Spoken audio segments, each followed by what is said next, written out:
let's talk about perfection, because I am seeing this come up lately in speaking with people at colleges when folks are getting their degree and working toward their goals and trying to figure out their path. Or maybe they know their path, they know what they want to do, but there's a lot of fear there in getting started. And I also was speaking with an amazing young woman. She's in her early 20s, so she is close to graduating and figuring out her career path. And I don't know why it surprises me, but it does. I guess because I'm not a perfectionist. Maybe because I learned, it wasn't a fun learning experience, but for example, and you may have heard me talk about this in other videos, but my trophy growing up was always most improved in field hockey and I don't know, whatever else, but, or maybe like each year in field hockey. And I hated it. Like I wasn't very good at field hockey. I think I would have been better as I got older because I got more, I don't know, maybe more confidence in myself, maybe more drive. But so I improved. And to me, that meant, okay, well, you weren't very good and you're still not good because you didn't win like the top prize, but you're better. And I was like, blah, I just don't like how that feels. But now I so embrace improving, because improving is perseverance. So if you are somebody that lets the fear of not being perfect or the draw to the need to be perfect stop you from getting started or make you feel bad with the end result when you put it out, what if you shift your perspective and how you're looking at it? Because if you, first of all, how do you define perfection? I think it's undefinable, because can't we always do better? Not that it doesn't mean that we can't be satisfied and happy along the way, but you want to be satisfied with progress, because we're always going to be better the 10th time we try something versus the first time.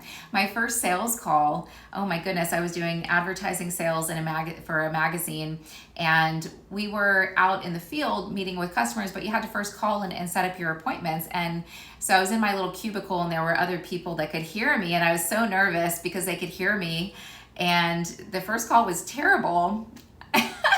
And then somebody came up, one of my new coworkers, and I was all excited, and because it was like my first real job out of college. I waited tables for 4 years, so it wasn't right out of college. But anyway, I said, it's my first day, and she's like, I can tell. She wasn't maybe too happy because she was never very nice to me, but whatever. But yeah, my point is, I ended up being one of the top sales reps there for a while, and that was really cool. But my first call was not good, but you have to start somewhere. And I was telling this young lady that I was talking to that, I have high standards for my work. And so my books that I've written, just 2 so far, I think I started on the 3rd, so that's exciting. But I set a goal for myself. I'm going to edit the book 10 times, including I had an editor that I was working with before I publish it. And even now, and I did that for both of my books.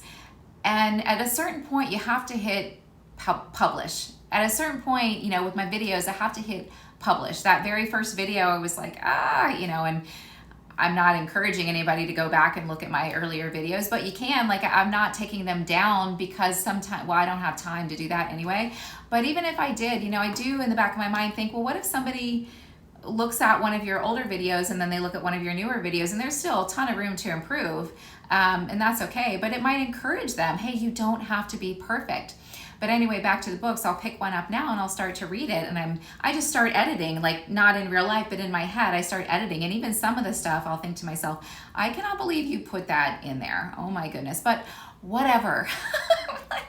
Who cares? And also, as you start working toward a goal, new goals are going to come in. So we're never really done. And I think I've also gotten really comfortable with not having the need to feel perfect, even more so. I don't think I ever had the need to be perfect. I don't know. I just try.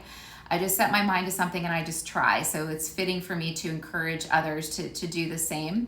But the path to self-improvement and or the path of self-improvement and personal growth, there's always more. So there's never perfection. And sometimes it's frustrating, I guess, depending on how you look at it, but it's also really cool because each step is preparing you, each thing that you go through where you're required, if you want to feel better, to push through that, to keep growing, to keep searching. that's equipping you for that next thing. So then the next goal, like you would have to go through that experience to see for the new goal to come in into your line of vision. And if you're just already perfect at everything, I don't think that's going to happen, because if you're working toward a goal and you reach your goal and everything is perfect, okay, now what? That's not how life works. You will have another goal. And we can feel happy and even content as we strive for more. But let that, if you can, that perspective kind of remove even the possibility of perfection. Oh, because also what looks or feels perfect to somebody else is not going to look or feel perfect to you. So I don't think perfection is definable. So if we look at it that way, it's not even a thing. And I think, so what is the answer? You just try. You just take one, you pay attention to what is coming up for you, what it is that you want, and trust that it's showing up for a reason. Just go in the direction that interests you and take a step, and then the next step will show up, and then the next step. And you're always going to be better. Like my third book, I hope will be better. My second book was probably better than my first, and my editor said it was anyway. I had the same editor for both. And hopefully the third, will be better. And hopefully the 1000th video will be better than, the 100th video. Yeah, so I don't think that perfection is definable. So I don't think that it exists. And if something doesn't exist, how can it hold you back?